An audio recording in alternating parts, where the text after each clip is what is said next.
Olá, meus amigos, sejam abençoados em nome do Pai, do Filho e do Espírito Santo. Sejam livres dessas mazelas, dessas tormentas que têm assolado a sua vida. Seja abençoado a sua casa, a sua família, seu lar, seus filhos, o trabalho de suas mãos. Em o nome do Senhor Jesus. Amém.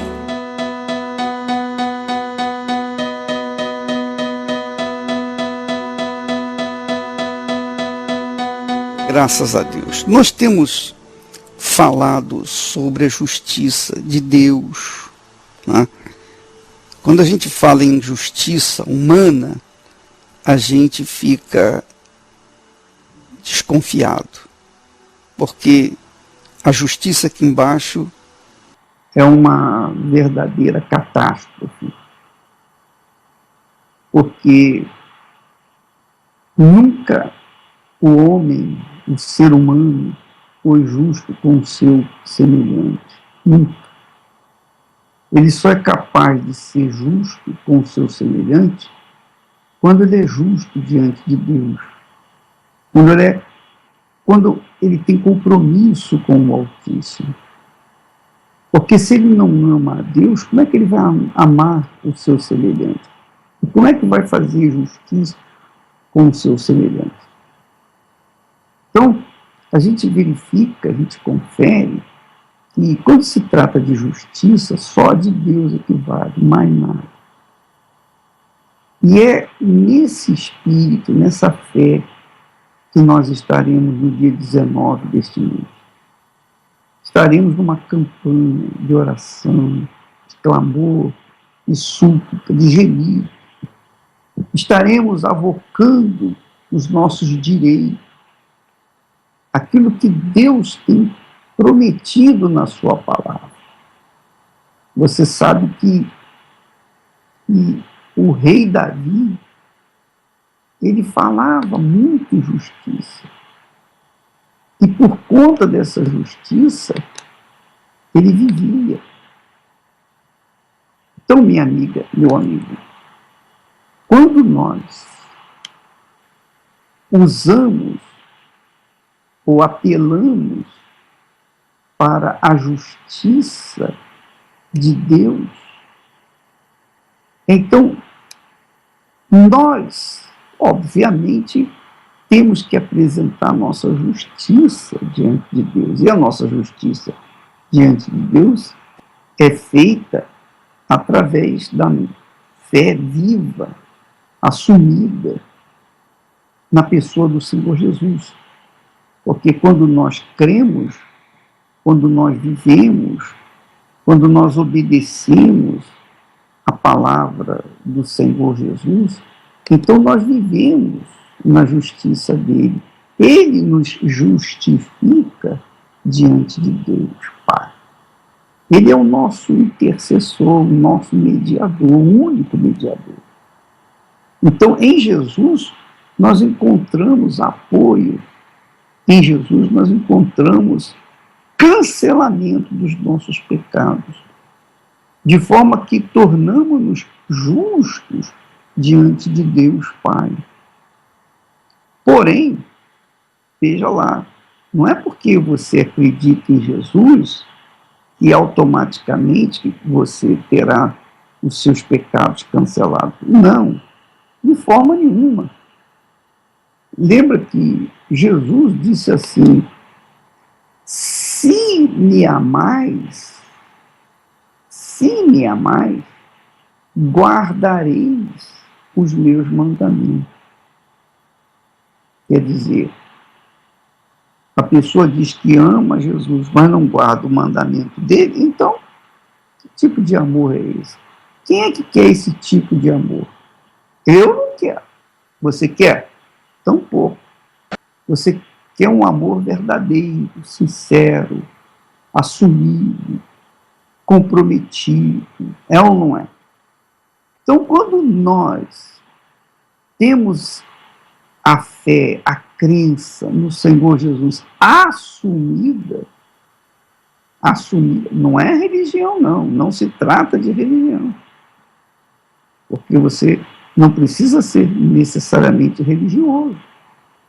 Mas o fato de você crer, isto é, vivenciar, assumir a sua fé em Jesus, então ele justifica você diante do Pai. Você se torna uma pessoa justa diante do Pai. Uma vez você sendo justo, você tem o direito de cobrar diante do Pai as suas promessas. As suas promessas. Então, nós temos falado muito no Salmo 37, e Davi diz aqui, dirigido pelo Espírito Santo, ele diz assim, que ele, o Senhor, fará sobressair a tua justiça como a luz, e o teu direito como o sol ao meio-dia. Então nós, da Igreja Universal do Reino de Deus, estamos focados nessa fé para esse dia 19. Dia 19, digamos assim, será o dia da justiça para o povo que tiver essa fé assumida no Senhor Jesus. A pessoa casada com Ele, pactuada com Ele, aliada com Ele. Então, se eu tenho a minha fé assumida com o Senhor Jesus, então, de fato, eu creio nele. Eu amo de verdade. E quando eu me refiro à fé assumida, eu me refiro a uma fé prática. Não é eu creio em Deus, acredito em Deus, e viver uma vida totalmente irregular. Não, isso não funciona diante de Deus. Você vive uma vida irregular, como que você pode cobrar do justo juiz o cumprimento das suas promessas na sua vida? Não pode, é ou não é? Como é que você é uma pessoa que tem culpa no cartório, vai cobrar do juiz quando lhe for julgar? Me solto, o meritíssimo, porque eu não tenho culpa, mas você tem culpa, está aqui escrito, tem as provas aqui que você é culpado. Então você não tem como reclamar direito algum diante do juiz deste mundo. Porém, quando nós assumimos a nossa fé no Senhor Jesus, isto é, quando nós praticamos a verdade, quando nós vivemos o que é certo, o que é justo, fazemos a coisa certa, né? Quando nós fazemos aquilo que sabemos que é justo, que é certo, então nós, ainda assim, precisamos de Jesus como nosso justificador. Com o seu sangue, ele nos justifica, nos lava, nos purifica e nos dá condições de chegarmos diante do trono, diante do tribunal do Altíssimo e reclamar aquilo que ele prometeu. Porque quem fala aqui não é Davi, é o Espírito de Deus que fala que farei sobressair a tua justiça como a luz, e o teu direito como o sol ao meio-dia. Quer dizer, não há como haver alguém que possa interromper, encobrir, impedir que o direito daquele que crê de verdade, que crê assumidamente no Senhor Jesus, não há como evitar que ele receba os benefícios da sua fé, os benefícios da sua vida correta com Deus. É como uma senhora chegou e falou para o pastor, pastor, Eu estou há muitos anos na igreja. Quantos anos você está na igreja? 15 anos. 15 anos, muito bem. Então, como é que está a sua vida? Olha, pastor, eu não posso dizer que a minha vida está boa, porque eu ainda tenho esse problema, eu tenho aquele problema. Aí começou a listar os seus problemas. Mas o pastor perguntou, mas peraí, tem que ter alguma coisa errada, senhora? 15 anos na igreja e a sua vida não mudou? Que negócio é esse? Que Deus é esse? Será que estamos nós errados? Será que nós não estamos ensinando direito a palavra de Deus? O pastor ficou intrigado. Mas aí ela confessou: ei, pastor, eu devo dizer, olha só, eu devo dizer que eu vivo amasiado com uma pessoa. Ela é casada, tem sua família, tem seus filhos. Ela vive com a sua mulher, marido, esse homem vive com a sua mulher. Mas eu vivo amasiado com ele. Como que uma pessoa que assumiu como amante de um sujeito que é casado, como que essa pessoa vai chegar diante do trono de Deus e reclamar alguma coisa? Como? Não tem cabimento. Então, minha amiga, meu amigo, é importante que você avalie a sua fé. Não pense você que pelo fato de você frequentar a igreja universal do Reino de Deus, automaticamente você estará livre para tomar posse das bênçãos de Deus. Não. Essa senhora, com 15 anos de igreja, vivendo amasiada com o sujeito. Então, ela simplesmente está perdendo seu tempo, não vai conseguir nada. Sua vida está de mal a pior e vai continuar assim. Por quê? Como é que a gente pode cobrar do justo juiz o cumprimento das suas promessas se nós estamos servindo ao diabo através dos nossos pecados? Não é possível. Você acha que Deus é injusto? Não, não é injusto. Ele fala que farei sobressair a tua justiça. Agora, se essa justiça não foi colocada em pratos limpos, de forma nenhuma ela vai ser como a luz. De forma nenhuma ela vai sobressair. Isso é claro, é evidente, minha amiga, meu amigo. Você pensa que crer em Jesus é só você acreditar nele? Você pensa que crer em Jesus é só frequentar a igreja? Não, de forma nenhuma. Não se iluda, minha amiga, meu amigo. Se você vive no pecado, você sabe que isso é errado, e ainda continua, permanece, mesmo assim você vai na igreja buscar a bênção de Deus, olha, você está perdendo seu tempo, não vai conseguir nada. Não vai conseguir nada. Por quê? Porque Deus é justo. Como que eu, Bispo Macedo, poderia me propor a pregar uma palavra de justiça se eu vivo na mentira, no engano? Não tem cabimento.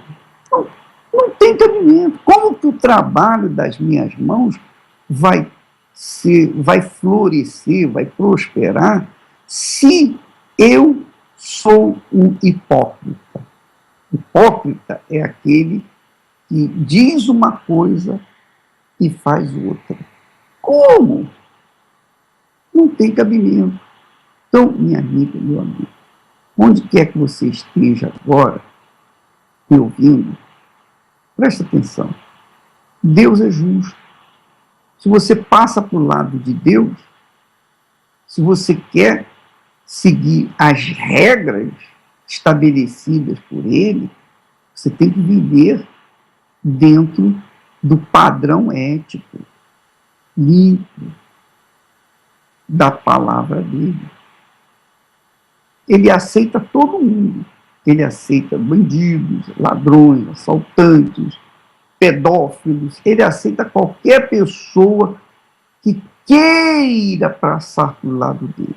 Porém, uma vez que a pessoa passa para o lado dele, ela tem que viver dentro das regras dele. Ele aceita todo mundo, ele lava, ele perdoa, ele purifica. Só que a pessoa tem que viver aquela vida limpa, justa, correta. Se não viver, então ela automaticamente é expelida, continua vivendo sob a escravidão satânica ou egípcia. Então, nós temos, por exemplo, Jesus fala com muita clareza, ele diz: se me amais, guardareis os meus mandamentos. Aquele que tem os meus mandamentos e os guarda, quer dizer, pratica, esse é o que me ama. Esse é o que me ama. E aquele que me ama será amado por meu Pai, e eu também o amarei e me manifestarei a ele. Aí ele continua, ele diz assim: vós sois meus amigos se fazeis o que vos mando. Por que me chamais de Senhor, Senhor, e não fazeis o que vos mando? Então não adianta nada. Ah, mas Senhor, eu curo os enfermos, eu liberto os cativos, eu prego a tua palavra. Mas se você não faz o que eu vos mando, quer dizer, que tenha um caráter ilibado, uma vida correta. Eu sei que muitos que estão me ouvindo agora já fizeram de tudo que não prestava, mas Deus não olha o que você fez, Ele olha o que você faz agora no presente. Se você é aquela pessoa que diz: não, eu não vou fazer mais isso, eu decido, eu determino não fazer mais isso, que é coisa errada, eu não vou continuar assim. Então, ele vai ouvir a sua oração, ele vai fazer justiça na sua vida, ele vai florescer a sua vida. Ele fará sobressair os seus direitos, como a luz ao meio-dia, a luz do sol ao meio-dia. Então, minha amiga, meu amigo, se não houver isso, essa obediência, essa prática da palavra, não adianta nada frequentar a igreja, não adianta nada frequentar nada desse mundo, porque não vai resolver. O que faz a mudança na nossa vida, o que faz Deus nos ouvir, é quando nós obedecemos, praticamos a sua palavra. Aí nós temos o direito de cobrar os nossos direitos. Se você é aquela pessoa que faz o bem e mantém-se fazendo o bem, então você está do lado dele, do lado do Altíssimo. Se você faz o mal e tenta conseguir o bem com ele, você vai perder seu tempo. Pois quem é que quer, por exemplo, o caso dessa senhora, né? Ela vive amasiada com um sujeito casado, sujeito que tem a sua família constituída. Então, como é que ela pode se conquistar alguma coisa de Deus se ela vive no erro? Deus seria injusto se abençoasse a vida dela. E o diabo iria cobrar: peraí, como é que o senhor pode abençoar uma pessoa que faz o que eu gosto? Quer dizer, Deus não é injusto. Minha amiga, meu amigo, coloque a cabeça para pensar. Não seja boba, não seja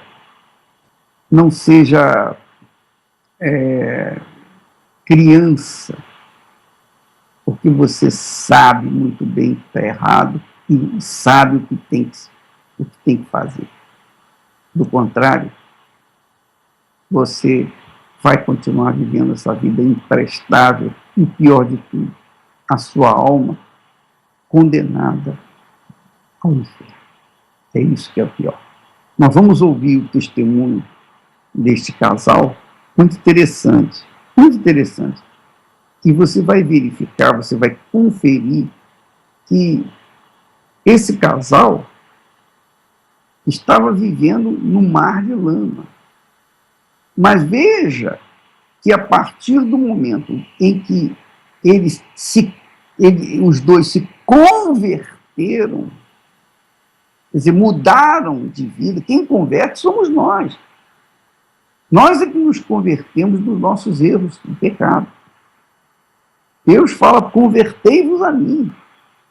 Então, quando nós nos convertemos, então, Ele vem e nos lava, nos purifica e nos justifica diante do Pai. Vamos ouvir esse texto aí. Os problemas na minha vida, na verdade, começaram, que eu me lembro desde quando eu era pequena. Então, desde muito nova, eu vinha tendo problemas na família. A minha família é uma família simples, a gente nunca teve uma vida regalada enquanto eu era pequena, uma vida, né, boa. A gente sempre teve limitações financeiras, sempre tinha pouco, sempre passava, sempre vivia com pouco realmente. Mesmo assim, com pouco, nós tínhamos muitos problemas, tanto financeiros quanto problemas familiares de briga, problemas de discussões e de traições. E esses problemas de traições foram os problemas que mais fizeram e interferiram enquanto eu crescia.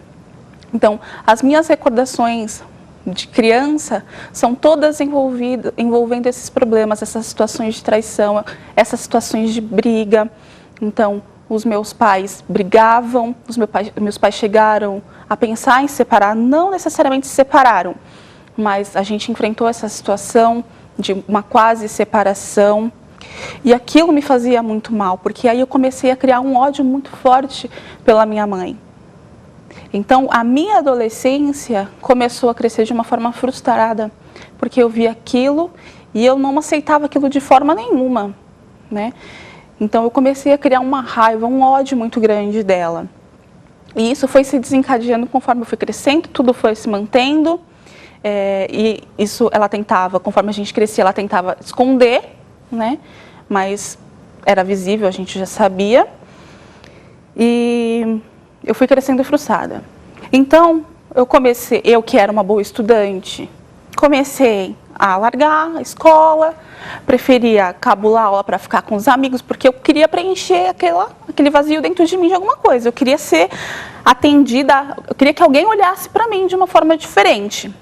Então, eu comecei a encontrar nos amigos essa saída, essas possibilidades. Então, vamos sair, vamos cabular uma aula hoje para gente, né, pra gente sair, pra gente beber, pra gente tocar violão, para uma música. Isso foi se tornando constante, até que eu encontrei o meu primeiro namorado. E esse primeiro namorado, ele já era roqueiro, então ele já veio com uma influência superior na minha vida. Esse namoro foi um namoro frustrado, um namoro de humilhação, porque ele me tratava mal, a gente namorou por em torno de 6 meses.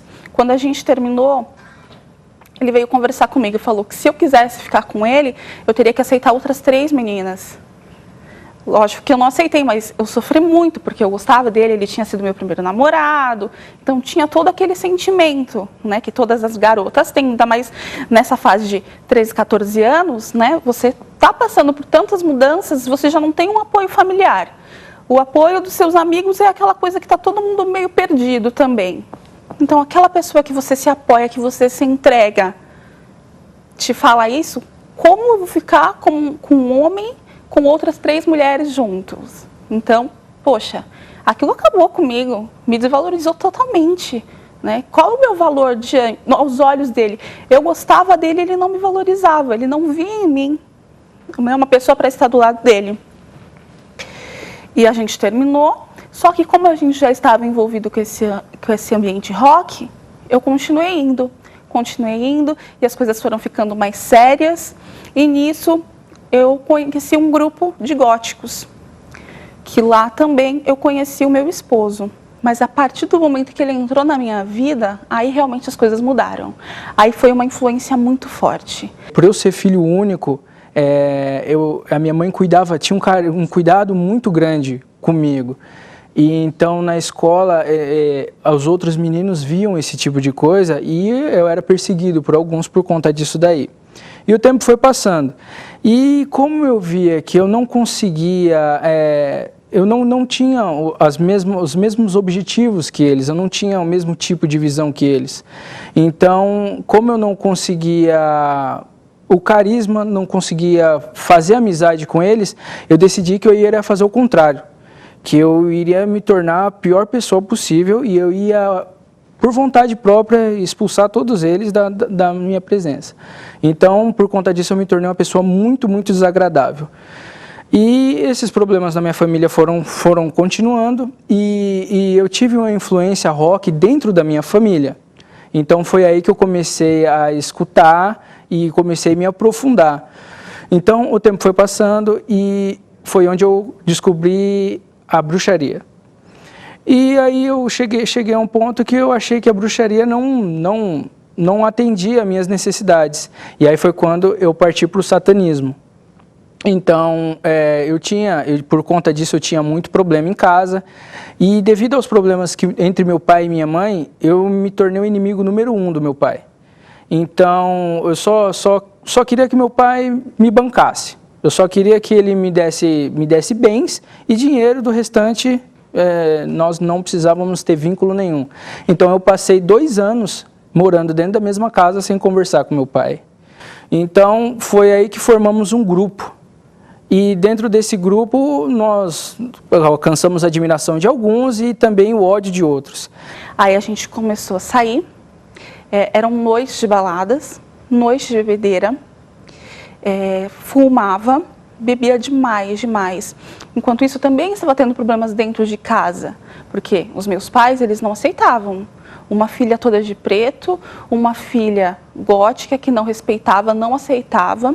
Em uma dessas situações, em uma dessas vezes que eu saí, meu pai ele passou muito mal. Ele teve um problema no peito e, na verdade, nesse dia ele tinha brigado comigo, então eu quase matei meu pai nesse dia, porque ele falou, não vai, e eu fui, deixei ele começou a passar mal. Então, o que eu pensava? Eu vou, porque quem é minha mãe para falar que eu não vou? Quem é meu pai para falar que eu não vou?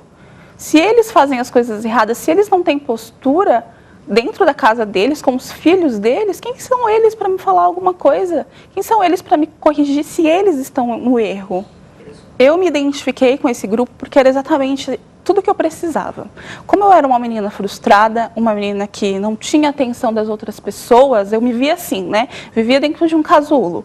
Eu não tinha atenção de ninguém. Eu me sentia só mais uma ali. Ou nada, na verdade. Né? Se tivesse um cachorro, seria no mesmo, daria no mesmo. Então, quando eu entrei nesse grupo, que eu conheci, as pessoas viam de um jeito diferente. Então, quando as pessoas olhavam pra gente, elas tinham medo. E isso era muito bom, porque a partir daquele momento a gente era notado. Tinha situações da gente chegar dentro do metrô, dentro do trem, e as pessoas levantar para dar lugar pra gente. Aonde a gente passava, as pessoas se afastavam. Iam em cemitérios, iam em lugares abandonados, íamos em baladas todos os finais de semana. Então, sexta, sábado e domingo, direto em baladas.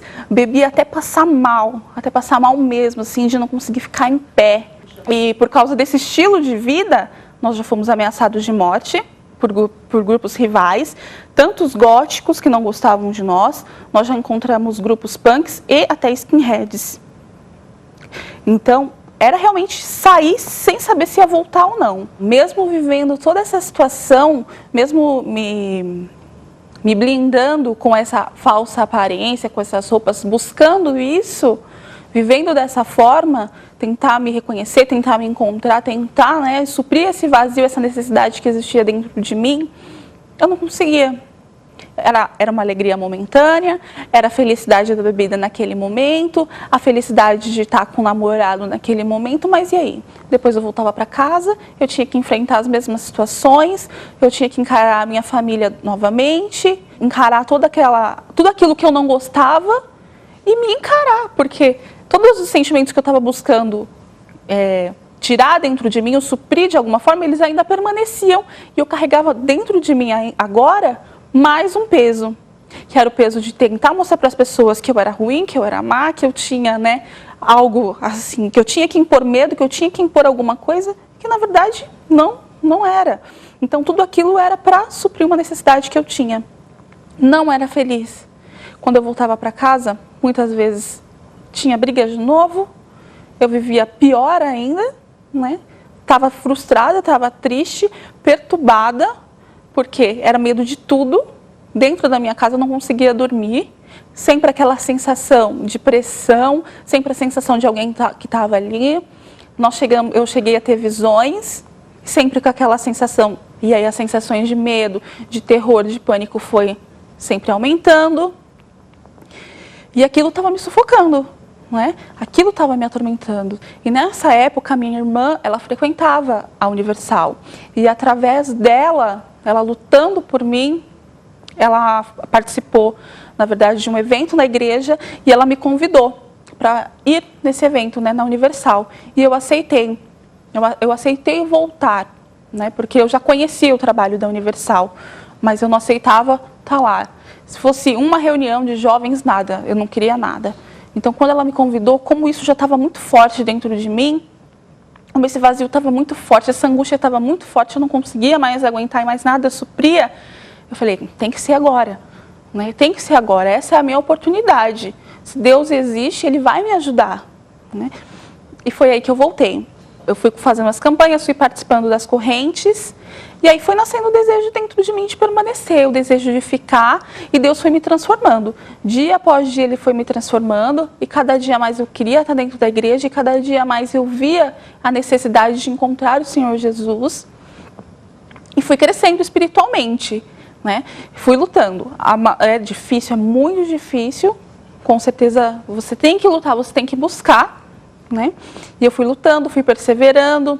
Os amigos que pessoas que falaram que nunca iam se afastar da gente, se afastaram. Independente do que as pessoas falavam, isso já não influenciava mais no que a gente pensava ou não. Então, eu e meu esposo, que nós casamos, né? Então, eu e ele resolvemos lutar por esse preenchimento, por esse algo a mais realmente, por essa transformação. E foi aí que a gente foi buscando, foi transformando. O desejo de ir para aquela balada, o desejo de beber, ele foi desaparecendo, ele foi saindo. Aquele vazio, ele foi sendo arrancado.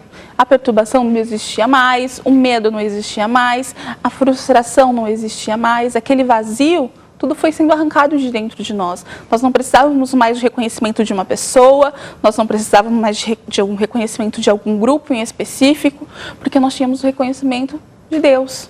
Nós estávamos ligados diretamente a Ele. Então tudo foi acontecendo.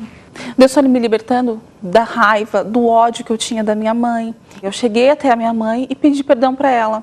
Porque eu falei, mãe, independente do que teve acontecido ou não, eu preciso do seu perdão, porque eu não agi como uma filha. Os meus sentimentos para a senhora não eram sentimentos de filha.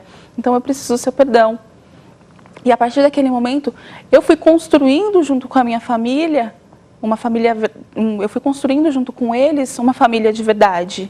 Deus foi tirando, Deus foi limpando, Ele foi construindo dentro de mim um caráter de Deus. Ele foi construindo dentro de mim uma nova vida que não precisava mais da bebida, uma nova vida que não precisava mais de cigarro, que não precisava mais de festas, que não precisava mais de prostituição, não precisava mais nada disso.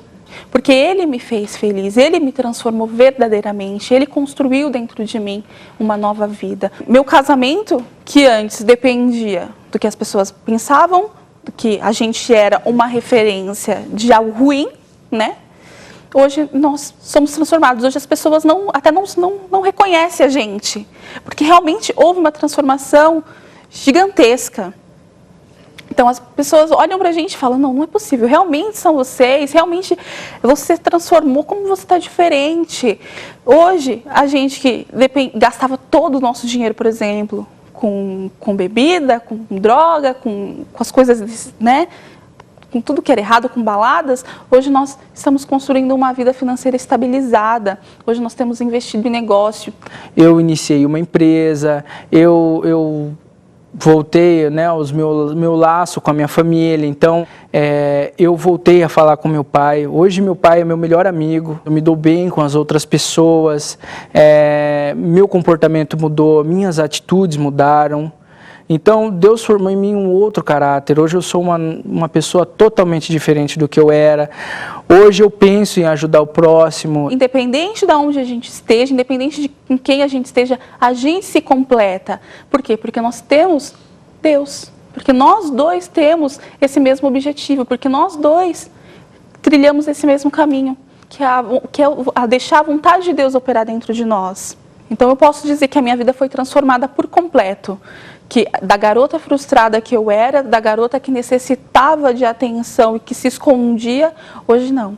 Hoje eu sou uma mulher independente, casada, feliz, que está lutando cada vez mais para glorificar o nome de Deus. Graças a Deus. Minha amiga, meu amigo, neste domingo,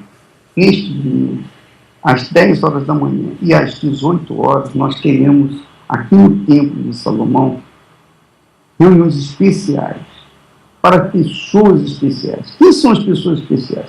Pessoas especiais são aquelas pessoas que têm sede e fome de justiça.